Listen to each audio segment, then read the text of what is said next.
I'll go first. Hey, I'm Jasmine Robinson, and I will be serving as the RHA president for this upcoming academic school year. Awesome, thank you.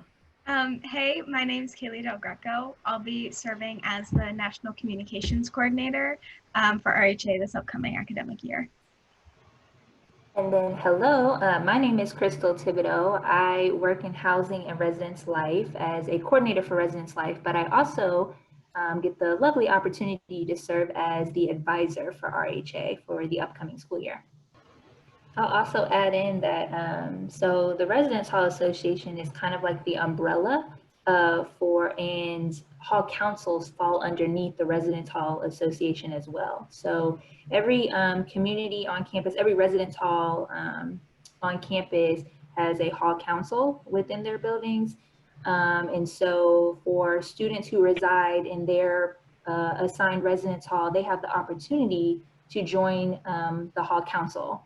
And so RHA, we train hall council members.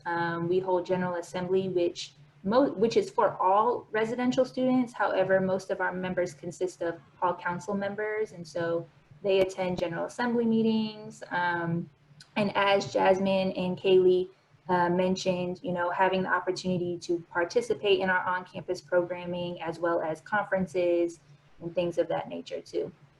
Yeah, you would basically join, you would run for a hall council position, but also just like other ways you can engage. Like if you don't want to join a hall council, you can simply come to our events and, like Crystal said, you can come to our General Assembly meetings. We meet every Monday at 7 o'clock p.m. This year, our General Assembly is going to be virtual.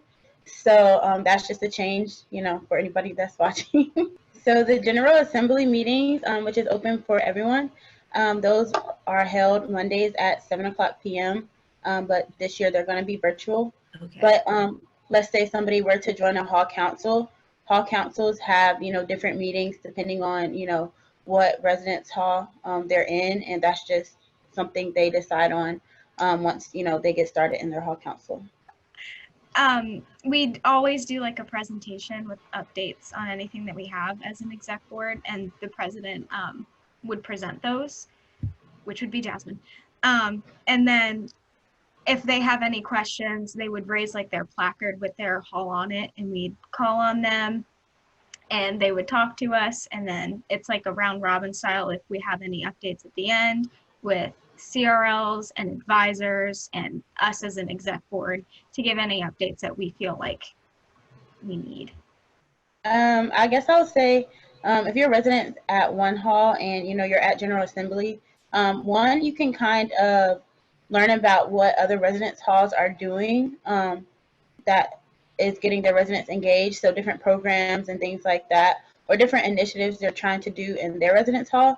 And if you're not in the hall council, to tell your hall council about it, or if you are in hall council, to maybe do the same thing in your residence hall. Very cool. I'll piggyback off of that. I think a lot of students that come that like live on campus, they get to hear about all the cool events that they might not pay attention to in their residence halls, and more so others too, because the whole point is collaboration. So everyone can go to any event that they would like to in the residence halls. And I think that's one of the neat parts about like General Assembly is how open we are to hearing like, hey, what do you guys have going on? Like, what are your plans? Like, take a step back from ours. We want to hear from you. Well, I'll speak on some of the programs that we did last year. Last year, I was able to serve as VP of Programming for the RHA Exec Board. And I think one of the cool programs that we had was we actually took a trip to the state fair. And so we had a group of like 50 students. We got a charter bus and we, drove to the state fair. And that was a really cool, trip that we got to take. Unfortunately, we won't be able to do the same thing, but we did have a lot of other types of programs. We had Backyard Barbecue, which was kind of a welcome back program. There was a lot of food, music, it was a DJ. We had a lot of, lawn games, giant Jenga, things like that. Very just engaging, fun. And then we also have informational programs. So we have our social programs, and then we'll have educational programs. So for Spartan Love Week, that was one of our big programs that we had. It was a week for Valentine's Day where we just had a week full of programs. So we had information on, safe sex and things like that. That was an example of an educational program. Then we had like a game night where you could win prizes and, things like that.